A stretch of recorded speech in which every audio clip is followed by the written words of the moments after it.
So, ayan guys. Nandito tayo sa panaderia ng aking pamangkin. So, ayan yung... Ito yung tinatawag dito na... Putok. Star bread or putok. Ang tawag... Di ba putok? Opo. Bagang kasiram ka unon, day. Tapos ito guys yung kanyang oven. Malaki. Ilang plates to? Anong tawag dyan? Ilang horn? Ano? 6 yata. 6. Up Okay. and down ba ya? Tulungan lang po yan. Tulungan. Balik. Tapos ito yung kanyang mga hopya. Sayang hindi natin nakita ang paggawa kasi na late na ako. So ayan guys, hopya. Tapos itong red, anong tawag dito? Cookies po yan, te. Cookies. Oh, di ba?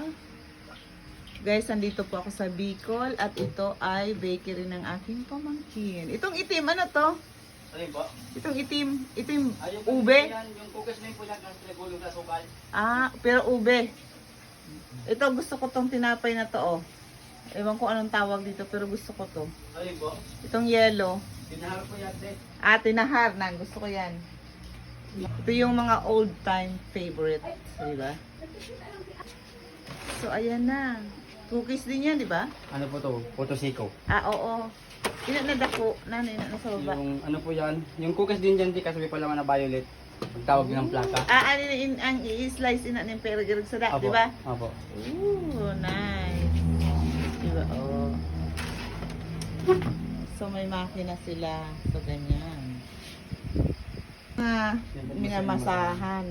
Mano-mano, ano? Opo. Mano-mano palang masa niya. Binababaran niya na ng tubig kasi tapos na. Na. Ito po ang aking pamangkin na may-ari. Nagpaalam na tayo, guys.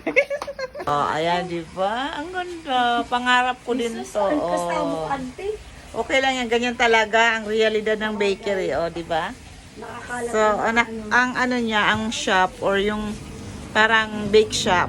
Ito yung dito nagagawa. Tapos yung tindahan doon sa sentro ng palengke. Diba? Share ka lang. Bye!